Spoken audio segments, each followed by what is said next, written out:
Cher infographiste, bienvenue. Qu'est-ce que vous faites dans ma vidéo? Non mais vous n'êtes pas en train de faire des donuts là? Bah non, je rigole, allez, restez.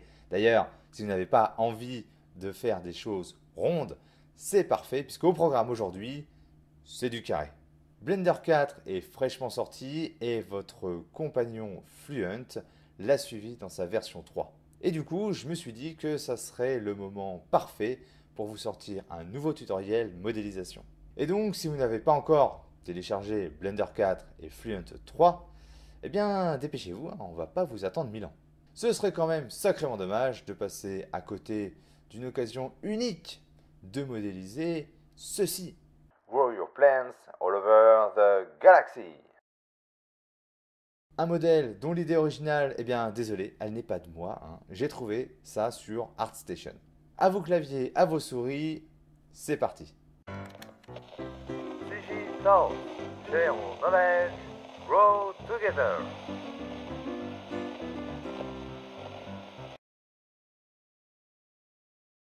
Petite info, j'ai oublié, mais le fichier de départ est disponible gratuitement, toujours au même endroit. Le lien est en description. Utilisez la touche F, puis le bouton Create. Clique droit sur le sol pour faire apparaître la grille de dessin. Dessinez un rectangle de 6 par 2 et donnez-lui un peu d'épaisseur en déplaçant la souris horizontalement. Utilisez le clic gauche pour faire apparaître le menu et cliquez sur Offset pour positionner le bloc sur le sol. Je reviens ensuite sur la hauteur du bloc. Je la règle de manière à être à la hauteur de la hanche du personnage. Je poursuis les ajustements avec un First Bevel réglé aux alentours de 0,17. On continue avec un Second Bevel que l'on règle au global sur une petite valeur. Avec un clic gauche, on affiche le menu et on clique sur l'icône Top pour n'ajuster que la partie haute de l'objet. Ici, on va y mettre quelque chose d'un peu plus large et de droit.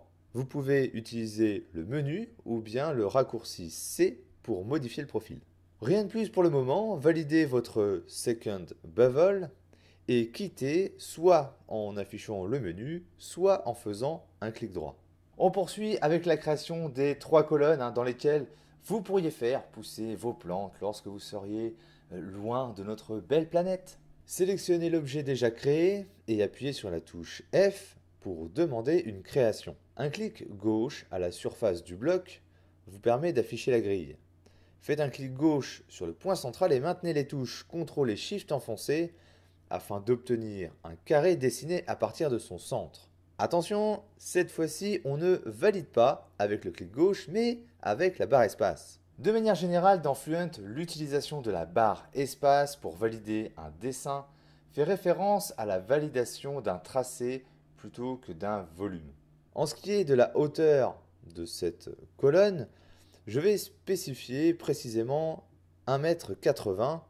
Et pour ce faire, maintenez la touche Shift enfoncée et appuyez sur 1,8 et validez avec la touche Entrée. Donnons un peu d'épaisseur à cette colonne avec l'ajustement Thickness.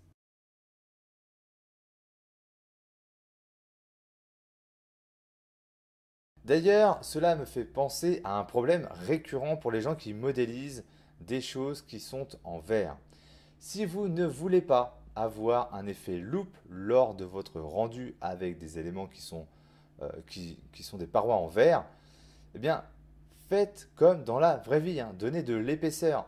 Certains auraient été tentés ici de faire simplement un volume.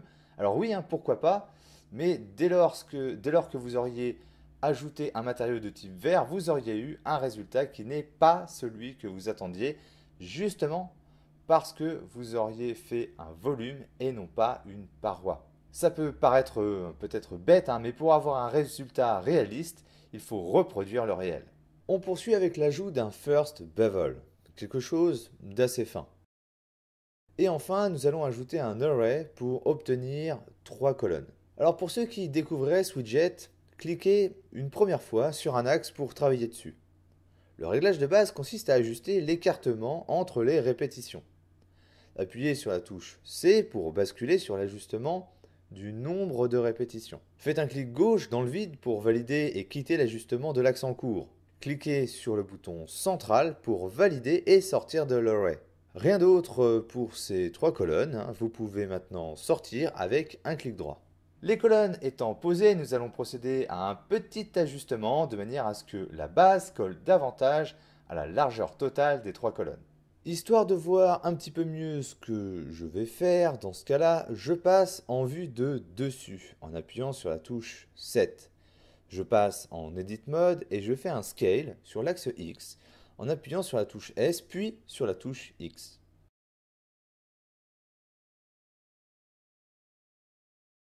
Pour la partie haute, je reprends l'objet qui a servi pour la partie basse et je le duplique avec le raccourci clavier Shift D. Je vais également utiliser les raccourcis G et Z pour déplacer l'objet vers le haut et le raccourci R, X 180 pour le retourner.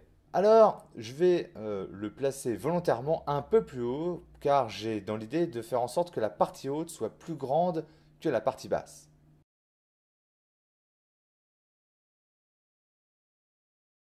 Une fois en place, je vais l'éditer. Gardez-le sélectionné et appuyez sur la touche F, puis le bouton Éditer. Retournez dans le First Bevel pour augmenter la hauteur jusqu'à rejoindre les colonnes. La mise en place de base arrive à son terme. Je poursuis et je finalise avec l'ajout d'un bevel en sélectionnant les objets et en utilisant le bouton Add Bevel. J'irai ensuite réduire la taille de ce bevel en la divisant par 2. Là aussi, en utilisant le paille menu de la touche F.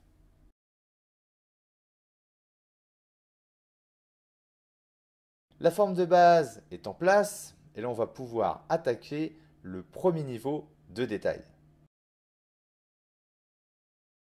Petite parenthèse sur la structure de cette vidéo.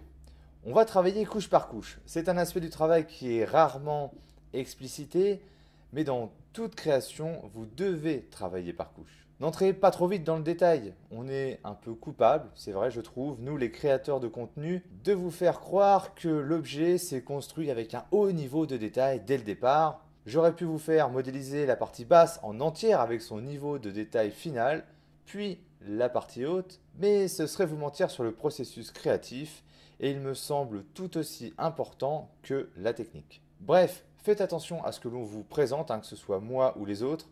Les vidéos sont montées, les objets sont pensés à l'avance et le tout peut vous donner une vision biaisée du processus de création.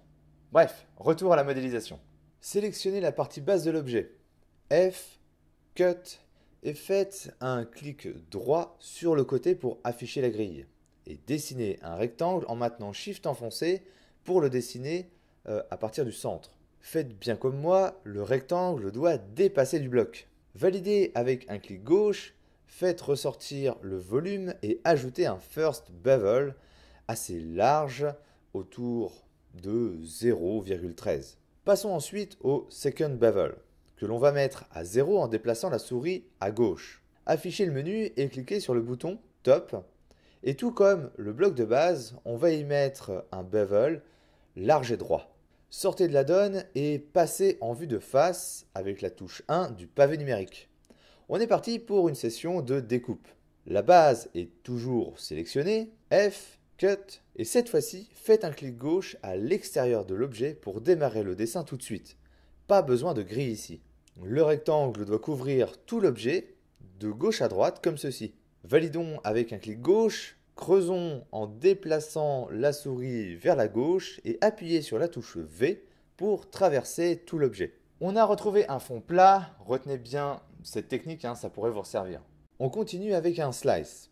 Appuyez sur F, slice, et le dessin est sur le même principe qu'à l'instant. Validez, commencez à creuser, puis V pour traverser l'objet. Restons en vue de face pour le prochain slice. Cette fois-ci, utilisons le dessin de type Shape. Clic gauche pour commencer le dessin, puis maintenez CTRL enfoncé pour utiliser le snap. Une fois la forme reproduite, validez avec Shift et clic gauche et traversez l'objet. Appelons l'outil miroir pour réaliser une symétrie. Et on finira avec un first bevel pour arrondir les angles. Dernier slice en vue de face, exactement sur le même principe, je vous laisse regarder et reproduire.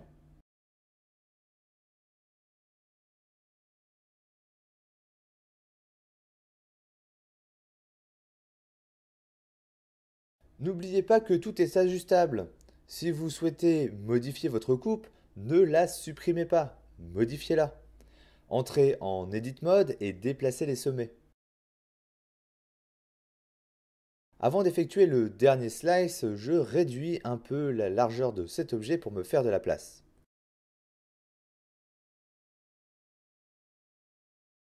Le dernier slice s'effectue sur le côté.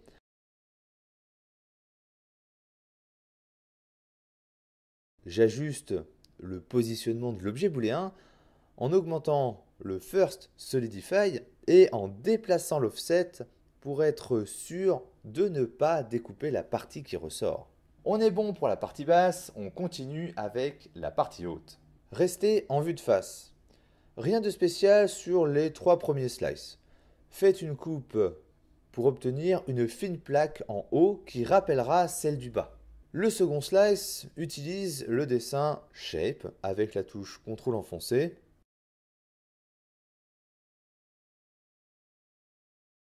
Comme pour la partie basse, on ajoutera un First Bevel pour arrondir les angles. Dernier slice rectangulaire, cette fois-ci, affichez la grille pour trouver le milieu.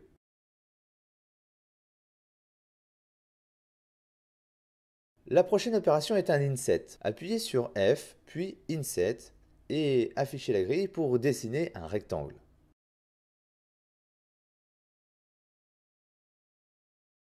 Donnez de l'espace de part et d'autre en allongeant l'objet avec le First Solidify et en augmentant le Thickness et décalant l'offset. Affichez le menu des ajustements, vous y trouverez le bouton Inset Thickness. Bougez la souris horizontalement, comme tout autre ajustement dans Fluent, jusqu'à faire ressortir la partie découpée. Une fois satisfait, validez et ajoutez un First Bevel, encore une fois pour arrondir les angles. Il faut savoir que lorsque vous êtes dans Fluent, les raccourcis clavier de Blender liés au déplacement et à la rotation des objets sont toujours disponibles. J'utilise donc la touche G et la touche Z pour ajuster le positionnement de l'objet booléen. Pour ma part, je trouve que la coupe est un peu haute. Je rentre donc en Edit Mode avec la touche Tab et j'utilise les touches S et Z pour réduire la hauteur. Utilisez à nouveau la touche Tab pour sortir du mode édition. Avant-dernier slice, nous allons faire simplement un carré. Voilà. En affichant la grille, on peut voir que celle-ci s'étend sur toute la hauteur du bloc supérieur. Seulement, moi je souhaite afficher la grille uniquement sur la face sur laquelle j'ai cliqué. Alors pour ça, il faut que je désactive l'option Extend et je fais un nouveau clic droit sur la face pour rafraîchir la grille. La grille est maintenant uniquement sur la face sur laquelle nous avons cliqué et nous n'avons plus qu'à tracer notre carré en son centre. Cette coupe ne nécessitera qu'un seul ajustement, afficher le menu et demander un First Bevel avec un profil droit.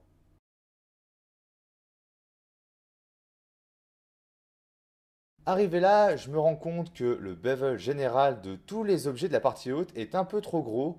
Alors je pense que j'ai pas dû les sélectionner en fait tout à l'heure lorsque j'ai modifié la taille du bevel.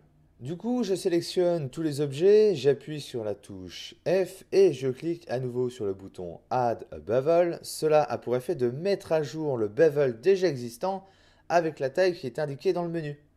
Et comme je n'y ai pas touché depuis tout à l'heure, c'est forcément la même taille que la partie basse. Dernier slice avant de passer au niveau de détail supérieur, et cette fois-ci, c'est un slice circulaire. Après avoir demandé un slice et affiché la grille, j'appuie sur la touche C pour dessiner un cercle. Une fois la coupe effectuée, j'utilise l'effet miroir pour avoir une copie de cette coupe juste à côté.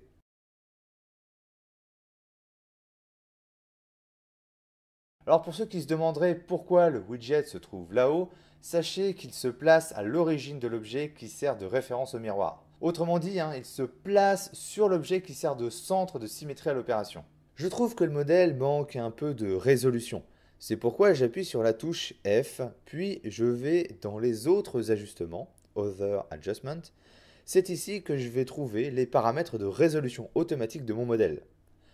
Je vais passer le minimum de segments pour les cylindres à 32 et je vais également augmenter le paramètre Model Resolution à 32.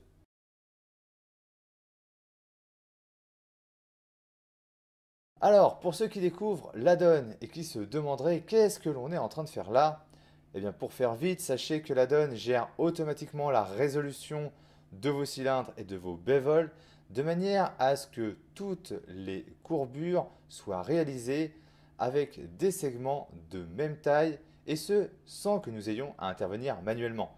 Ça assure en fait l'homogénéité du modèle et ça nous fait gagner en fait un temps fou. On est parti avec la création d'une petite grille. Affichez la grille sur cette partie du modèle et dessinez une coupe circulaire.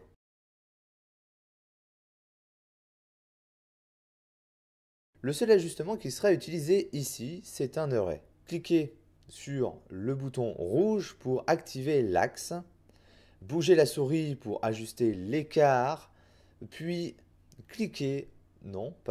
appuyez sur la touche C pour ajuster le nombre de répétitions. Vous pouvez réappuyer autant de fois que nécessaire sur la touche C pour basculer entre l'ajustement soit du nombre de répétitions, soit de l'écart entre les répétitions. Une fois satisfait, quittez Fluent et affichez les objets booléens en utilisant le raccourci clavier que vous avez peut-être d'ailleurs modifié dans les préférences.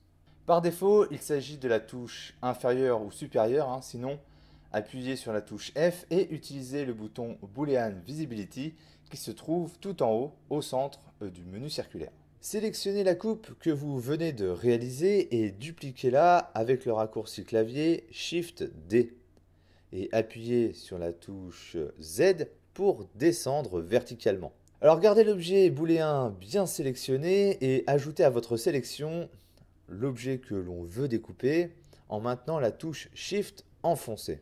Appuyez maintenant sur la touche F pour demander une opération booléenne entre les deux objets qui sont donc sélectionnés. Poursuivez votre édition en modifiant l'array. Cliquez sur le bouton rouge et tout de suite sur la touche C pour modifier le nombre de répétitions et réajuster si nécessaire avec la touche C l'écartement pour que ça tombe bien.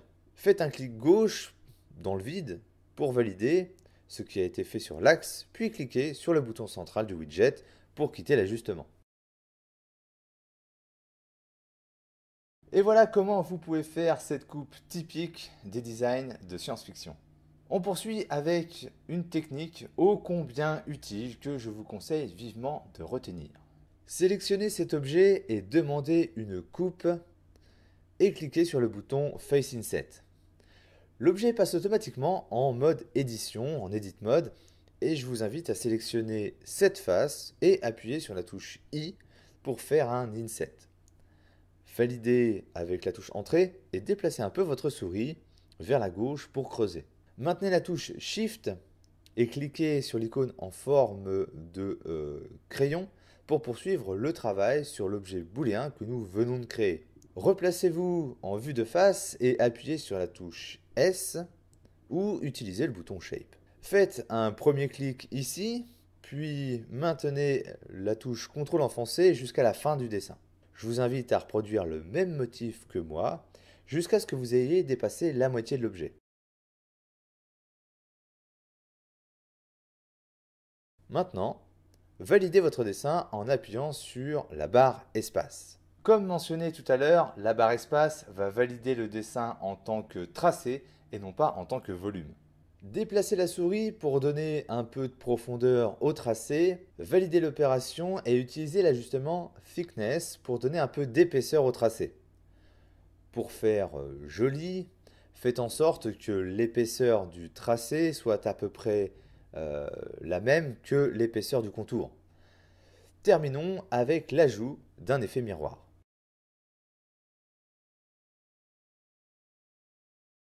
Alors, il s'avère que là, j'ai eu de la chance, que tout se passe bien et que je n'ai pas d'artefact. Il est possible, voire très probable, que dans votre cas, de votre côté, vous ayez un résultat qui ne soit pas très joli et ça n'est pas grave. Je vous propose pour le moment de faire comme si il n'y avait aucun problème, car je vais vous montrer en fait plus tard dans la vidéo comment résoudre les problèmes d'artefacts. Alors je vais tout simplement pas vous montrer ici parce que moi, en ce qui me concerne, j'ai pas de problème. Donc je vais pas corriger un problème que j'ai pas, quoi. Donc voilà, faites comme si le souci n'était pas là, on y reviendra plus tard. Pour la suite, je vous propose de créer un espace pour un écran et des boutons. Rien de particulier sur les deux premières coupes, alors je vous laisse regarder ça et je vous rejoins pour les boutons.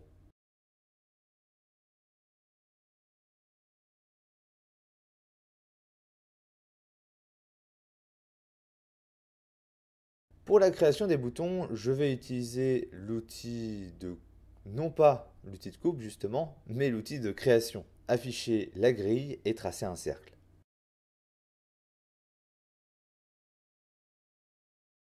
Ajuster l'épaisseur et l'offset de manière à ce que le bouton ne repose bien sur la surface. Ensuite, afficher le menu des ajustements et cliquer sur le plus pour accéder à l'outil Taper. Le widget fonctionne de la même manière que celui de l'array.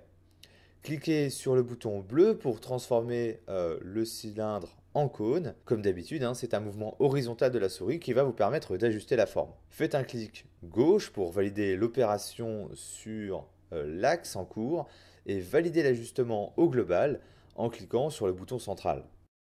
N'oubliez pas qu'à tout moment, vous pouvez reprendre le diamètre et la hauteur du bouton.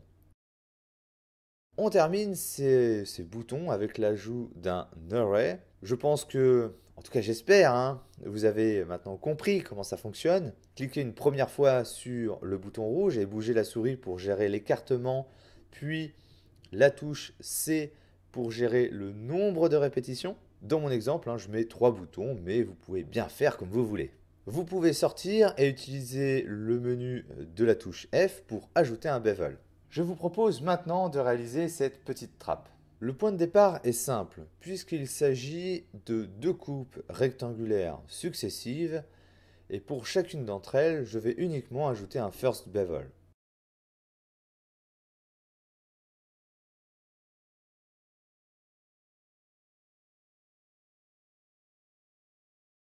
Sélectionnez le dernier objet booléen créé, appuyez sur la touche F, maintenez la touche Shift enfoncée et cliquez sur le bouton Duplicate Extract. Ajoutez-lui, comme d'habitude, un petit bevel, et c'est maintenant sur cet objet que nous allons travailler. C'est une coupe rectangulaire sur la partie basse. Attention, cette coupe ne traverse pas entièrement l'objet. Utilisez l'outil Taper pour donner de l'angle sur les côtés. Un clic sur le bouton vert, déplacez la souris, puis à nouveau un clic gauche pour valider l'axe et cliquez sur le bouton central du widget pour quitter. Je poursuis avec un slice circulaire que je vais détourner pour faire une petite flèche qui pointe vers le bas. Alors l'astuce consiste à réduire la résolution du cylindre jusqu'à obtenir un triangle.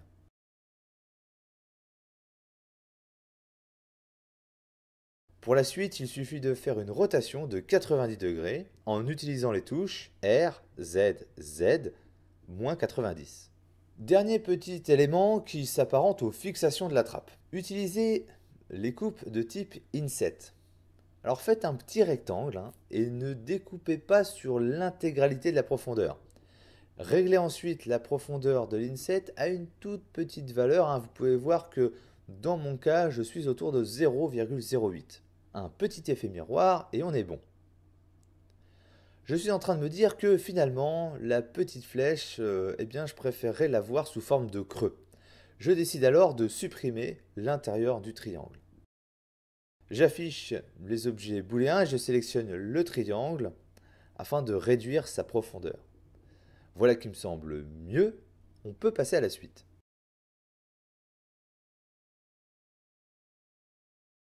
Pour terminer, je vous invite à rajouter quelques petits rectangles en utilisant la fonction slice. Ça coûte rien et ça fait toujours son effet.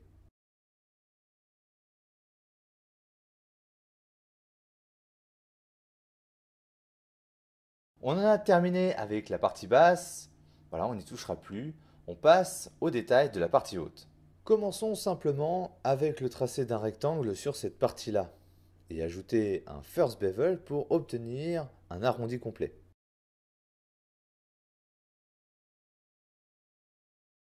Utilisez l'outil de rotation pour incliner la forme de 45 degrés avant d'y ajouter un effet de répétition avec l'outil Array.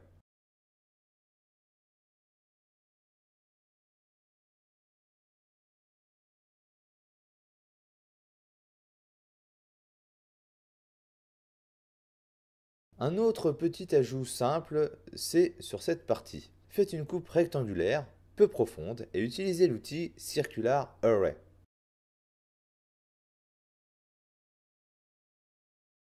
Utilisez le menu pour régler le diamètre, mais aussi le nombre de répétitions, qui est ici à 4. Dans le menu, vous trouverez un bouton Array Rotation, qui permet de tourner toute la coupe et de placer nos coupes dans les angles.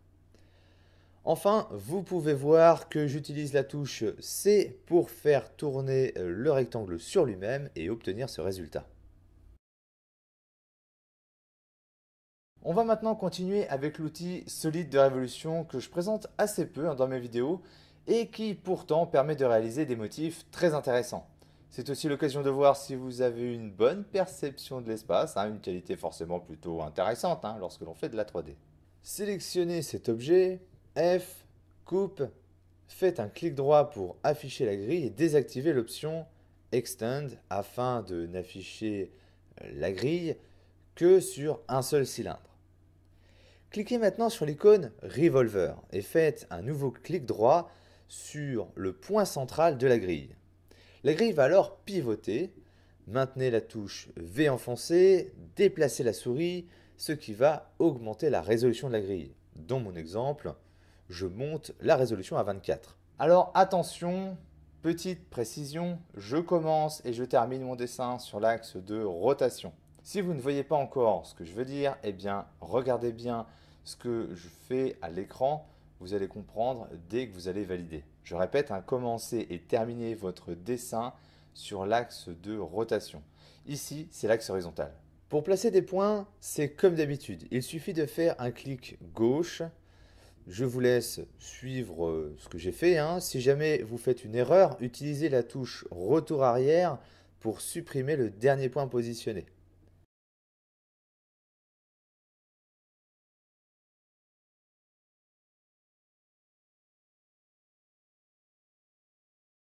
Une fois le dernier point placé sur l'axe, appuyez sur la barre espace pour valider.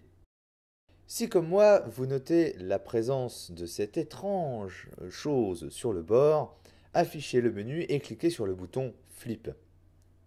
Il n'y a plus qu'à ajouter un effet miroir pour avoir la même chose de l'autre côté.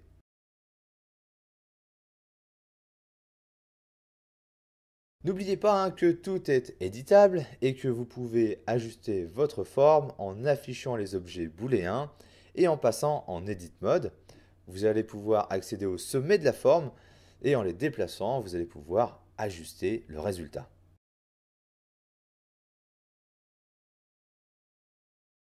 Je me répète, mais c'est du non destructif. Alors là, j'ai mon petit moment maniaque. Je trouve que les choses ne sont pas bien positionnées ou pas bien réparties et je fais quelques ajustements. C'est l'occasion pour vous de voir que vous pouvez tout ajuster à tout moment.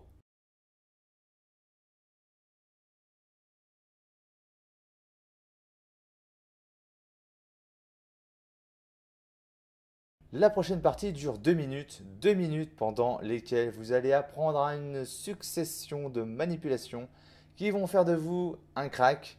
On va parler de coupe dans la coupe, un peu comme ce qu'on a fait dans la partie basse, et de correction d'artefacts. C'est donc là que je vous explique comment corriger vos artefacts. Et si vous en avez en bas, c'est cette technique qu'il faudra répercuter. Alors ouvrez bien grand vos yeux et vos oreilles, c'est parti. Faites une première coupe rectangulaire, puis une coupe au fond de la première coupe. Pour la deuxième coupe, faites quelque chose d'assez profond. Maintenez Shift enfoncé et cliquez sur le bouton avec le crayon pour poursuivre le travail de coupe sur l'objet booléen que nous venons de créer.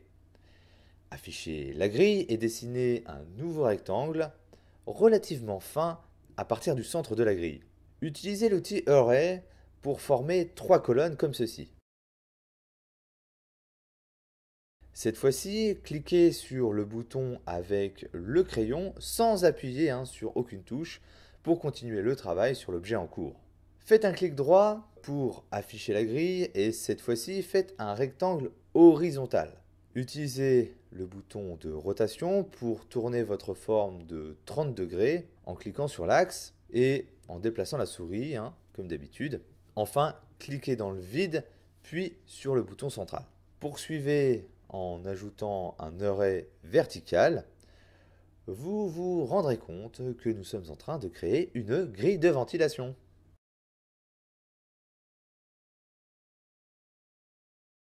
Vous pouvez voir que le résultat est particulièrement horrible et c'est quelque chose que vous retrouverez très souvent dès que vous faites des répétitions très rapprochées. Si vous affichez la structure de votre objet, vous allez vite comprendre le problème. Il y a de nombreuses arêtes qui se chevauchent. Ces arêtes ont été ajoutées automatiquement par Blender et notre travail est d'ajouter nos propres arêtes aux bons endroits pour que Blender n'ait pas à ajouter les siennes automatiquement. Affichez les objets booléens et sélectionnez l'objet booléen qui a fait le premier trou. Je sélectionne celui-ci parce que c'est celui-là qui fait la face du fond et c'est sur cette face du fond que je veux travailler. Passez en Edit Mode et utilisez le raccourci CTRL-R pour ajouter des arêtes et utilisez la molette de la souris pour augmenter leur nombre jusqu'à 3. Cliquez pour valider. Gardez votre sélection active et appuyez sur la touche S puis X pour ajuster le positionnement. Pour terminer, chose très importante, gardez sélectionner vos nouveaux sommets et appuyez sur le raccourci clavier Shift F. Vous êtes alors de retour en mode objet et regardez comme le résultat est infiniment mieux. On arrive gentiment au bout de ce tutoriel. J'ai encore 2 choses à vous montrer avant de passer à la conclusion. La première est la création d'une poignée qui va me servir de prétexte pour vous montrer comment faire un faux slice. Après avoir réalisé votre coupe normale, cliquez sur le bouton plus et utilisez l'ajustement Second Solidify. Dans le menu de cet outil, vous trouverez un bouton qui s'appelle Fake Slice. Cliquez dessus et vous allez voir qu'en effet, vous avez l'impression d'avoir réalisé un slice, alors qu'au final, vous n'avez pas 2 objets, mais toujours un seul et même objet. Ajoutez un First Bevel avec une taille d'environ 0,03 et ce sera tout. On continue à travailler cette partie avec une coupe. Pour la coupe suivante, nous allons désactiver l'option Extend pour afficher la grille uniquement sur la face qui nous intéresse. Cette coupe rectangulaire utilisera un First Bevel et un Second Bevel. Pour le Second Bevel, utilisez le menu pour n'ajuster que la partie basse. L'objectif est d'obtenir quelque chose de très rond. Comme moi, n'hésitez pas à ajuster la position et la taille des objets. C'est tout l'avantage de travailler de manière non destructive. On peut prendre le temps a posteriori de peaufiner les dimensions et le positionnement. Vous remarquerez que j'ajuste les dimensions en Edit Mode et non pas en Object Mode. Alors je ne le répéterai jamais assez, mais il est très déconseillé de manière générale dans Blender de modifier la taille de vos objets en mode objet. Je ne rentre pas dans les détails techniques, mais sachez simplement que sinon vous allez au-devant de pas mal de problèmes. Je vous montre un dernier détail, et pas des moindres, à ajouter à votre modèle avant de vous laisser avec quelques suggestions que je ne vous montrerai pas car cette vidéo est déjà bien assez longue. Sélectionnez le haut de la partie basse et demandez une coupe. Affichez la grille avec un clic droit sur la face du dessus et tracez un carré au centre en maintenant les touches CTRL et SHIFT enfoncées. Faites un carré qui va au-delà de la colonne est validé avec la touche espace. Après avoir donné un peu de hauteur, affichez le menu et donnez cette fois-ci un peu d'épaisseur. On continue avec l'ajout d'un first bevel pour correspondre à la forme de la colonne. Alors sauf si vous avez un coup de chance, eh bien, il sera probablement utile d'ajuster la taille du carré pour qu'il colle parfaitement au bord de la colonne. Une fois encore, passez en Edit Mode en utilisant la touche Tab et réduisez ou augmentez la taille du carré en utilisant la touche S. Une fois que ça tombe bien, appuyez à nouveau sur la touche Tab pour revenir en mode objet et ajouter un array de manière à correspondre aux 3 colonnes.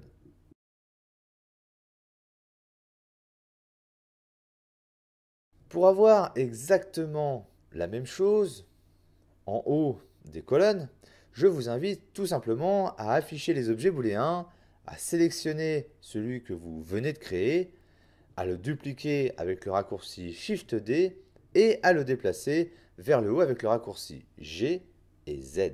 Une fois en place, gardez l'objet sélectionné, maintenez la touche Shift et cliquez sur la partie haute pour l'ajouter à votre sélection. Appuyez sur la touche F et demandez une opération booléenne. Alors par défaut, c'est une soustraction qui est réalisée. Appuyez sur la touche U pour une opération booléenne de type union. Si vous m'écoutez encore, eh bien bravo, vous faites partie des gens qui ne se contentent pas de survoler le sujet, je vous en félicite. Vous pourriez ajouter encore quelques détails que je vous laisse réaliser par vous-même. Vous pourriez par exemple ajouter ces 2 voyants que j'ai mis ici.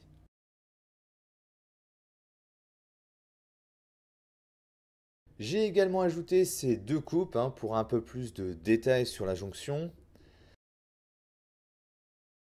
Et enfin, si vous êtes courageux, vous pouvez essayer d'ajouter un voyant au-dessus de chaque colonne.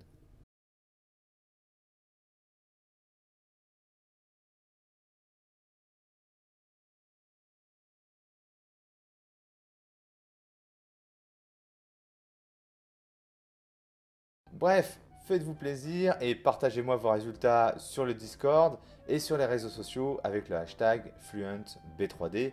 Si vous êtes débutant, eh bien j'espère que cela vous a permis de prendre l'outil en main. Pour les autres, j'espère que l'idée du modèle vous aura intéressé et que vous irez plus loin que ce qui est proposé avec une phase de texturage et pourquoi pas un joli rendu. N'oubliez pas de partager vos avis, bien sûr, sur la vidéo avec les pouces et les commentaires. Et si vous souhaitez ne pas rater les prochaines vidéos, n'oubliez pas de vous abonner. On se retrouve bientôt pour de nouvelles vidéos et d'ici là, n'oubliez pas, on se lasse de tout sauf d'apprendre. Bye bye.